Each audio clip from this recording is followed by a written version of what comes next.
Just because I have shades on doesn't mean I'm running a shady business here. How can I? I'm an otaku. And I just watched My Hero Academia. And I'm hyped!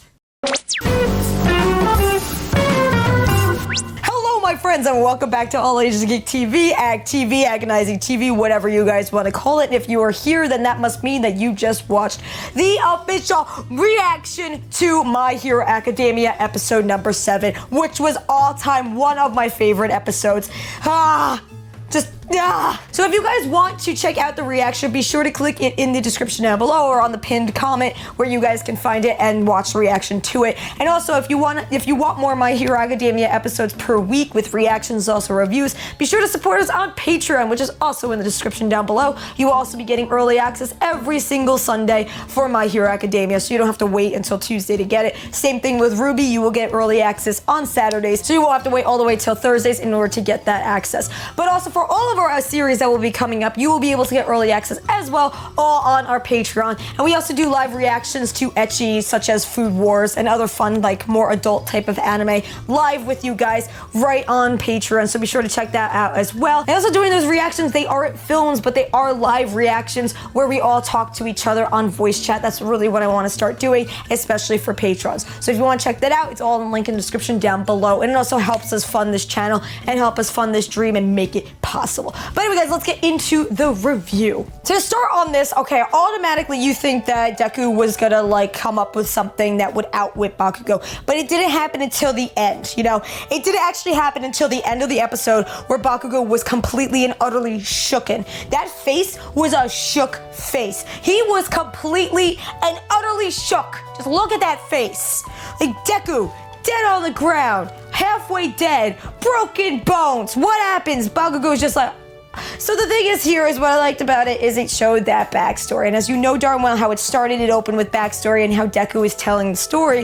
He is saying from his perspective that, you know, he thought he was always cool. But then it went to Bakugo's perspective. And what I got out of that is he feels as if Deku is kind of like belittling him. That's what I'm getting out of this now, like the relationship. For some reason, just because he wants to offer him help, he thinks he's belittling him. So that must mean that Bakugo must have had somebody in his life, whether it's his father or mother or anybody in his life, that if he wanted help from them, they'd be like, that makes you weak. That makes you weak. So it doesn't make you weak if you want to ask for help. So Deku, out of everybody, all of his friends, when they were like marching and having fun as little kids do, and when he falls off, he literally falls off a bridge. Like he could have gotten a concussion. He could have broken his bones.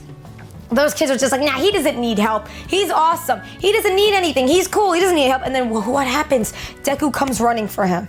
Deku comes running for him, and what does he say? Do you need help?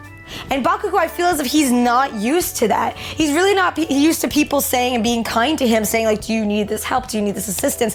And that kind of makes him feel like he's being belittled. So I want to know why though, like what caused that in his mind? I feel also what didn't help is the teachers, is the students, is everybody around him was always praising him, telling him that he is the best, that he can't do wrong, that he is worthy of everything that he has. And kind of like, we're not worthy type thing. Like in a way everyone was kind of white knighting Bakugo, like if he was like a gamer girl, that's what would have been happening. Like we're not worthy of this, or you are too good for this, we must bow down to our queen. So it's like the same type of thing where it gets to people's heads when people are always complimenting them. He has to humble himself, because like All Might said, which is a very good thing to know, All Might said his pride is going to be his demise. It's going to be the fall of him. Because if you look at a lot of villains in history, whether it's like in Spider-Man or a lot of villains in like DC Comics, Marvel Comics, whatever it is when it's focusing on superheroes, a lot of the villains have pride. And pride, as we know, is one of the 7 deadly sins. And having that type of sin, if it overcomes you, it's gonna blind your vision. You're gonna think you're the best. You're gonna think you're undefeatable. You're gonna think you're a badass and nobody can ever stop you. And everybody's gonna be like, you are the best that there ever was, whatever. Like think of Gary Oak from Pokemon, okay? Same type of vibes that I'm getting here. There's Ash and there's Gary. What did Gary do to Ash? He would pick on him just like Bakugo does to Deku. He puts him down. And like, just let's like play a clip from Pokemon when like Gary is putting Ash down. It's in like the first season. Let's play a clip from it. Gary? Mr. Gary to you, show some respect. Well, Ash, you snooze, you lose, and you're way behind right from the start. I've got a Pokemon and you don't.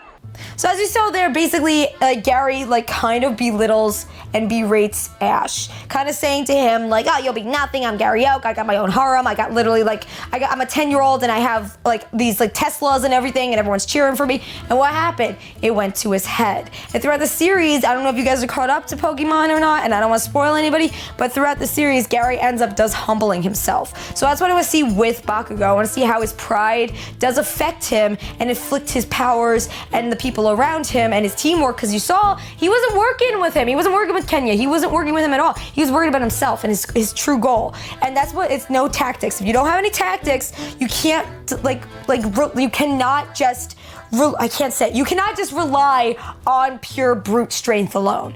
Because if you do not have tactics, then, just like with tactics, like what Deku was saying, he can't just use his tactics. He's going to have to use his quirk.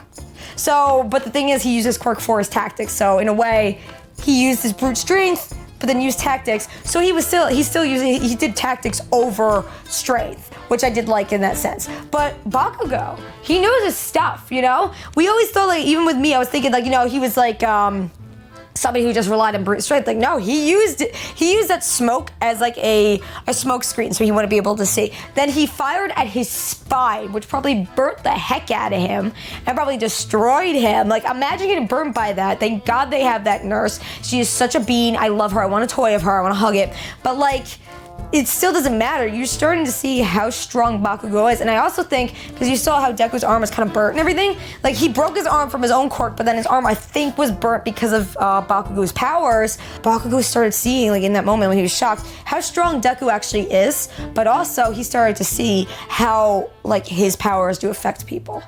He started realizing maybe he can't just rely on that anymore, or he could just be necessarily just shocked overall. But something I did not enjoy is how literally he went, I enjoyed it personally, but if I was in All Might's shoes, I wouldn't have enjoyed it. I would be yo boy, stop it. He went against All Might. He went against what All Might was saying. Okay?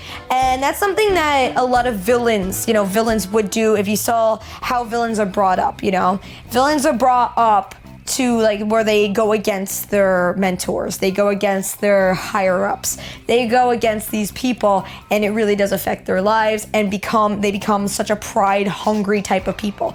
And that's when you start to pick out the villains from the heroes, because the villains are always the one to rebel. They're always the ones to rebel first against the people who are higher up. Just look at the Bible, for instance. I could talk about the Bible all day if I wanted to, but use that as an example. If you guys know anything about the Bible and study the Bible, you'll see that it's always how you have somebody who would necessarily be the villain, how they would rebel and cause things to happen, and their pride would take over them. So give you guys that example. So it's all throughout our history too. Through American history, through UK history, through history over the world.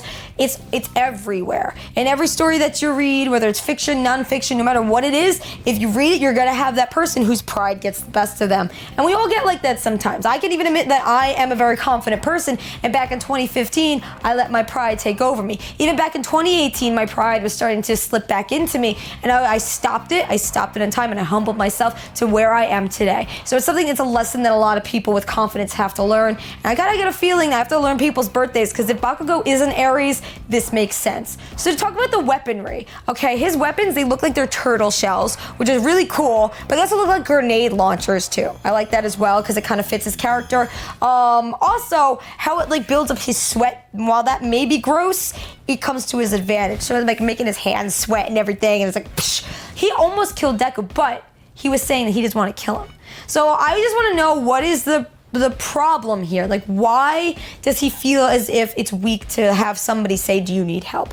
Why does he feel like Deku is belittling him when Deku just wants to be there saying, you're so awesome? And how Deku's speech when he was literally like, I want to defeat you because I think you're so awesome, that would be so cool. Deku was always supportive. He, again, like I said in the last episode, he would be the first one to say, I want to be your friend, while everybody else is just making him feel like he is a god. Deku is actually trying to bring him down to earth. depth, you know? He's trying to be a real friend to him. He's not just saying, baby, it's good. Oh, baby, you're good. He's not giving him that praise that a lot of parents do nowadays to their kids, and then their kids like end up expecting the world and expecting the real world to be like that. That's why I'm just gonna say this now. While I may be a millennial, there's a ton of people in our generation who are lazy jerks, who are literally just lazy, and it's not just because of them, but it's because their parents spoiled them rotten. Their parents spoiled them rotten so badly that they expect the world, and it's just getting worse and worse. And as millennials even become parents, I see like in New Jersey, you see this everywhere, guys. You see parents giving their kids like cell phones, and they don't even talk to their kids. There's no talking anymore. Nobody talks anymore, and the kids what. Like the other day, we went to Target, or as people say if they're fancy, Target. We went to Target, okay, and there's literally these two little girls, freaking out in the carriage because their parents wouldn't give them a freaking toy. Because I want, and this is gonna be worse and worse because the parent gave them everything. They would give them everything. It's like when I was growing up, my mom gave me tough love. You know, she legit gave me tough love and was saying things like, you know, you can't have this, you can't. We understood it. We never freaked out in the carriage because we couldn't get a toy. We know we didn't have money. So it's like this is the thing. Like kids do not know to respect what a dollar means. You know, they just have no respect for it. So how Bakugo is, it kind of gives an example of how a lot of kids are nowadays, where it's like, they kind of feel like everyone is praising them, so everyone should praise them. But I think there's something else going on with him. Like, I really love his character because he has a lot in store for him. Like, why is he like that? Why does he feel like Deku is belittling him just because he's being honest? Just because he's not just saying like, oh, he's just awesome as everyone else. Like he says he's awesome, but he still is treating him human. Like I feel like Bakugo is like going up to a god tier level. Like he wants to get up there, but again, that could be his demise. So hopefully he humbles himself. Hopefully he really does humble himself, or it's gonna be really bad, and hopefully he doesn't go down the villain route. I really hope he doesn't go rogue. I really hope. But Kenya is hilarious.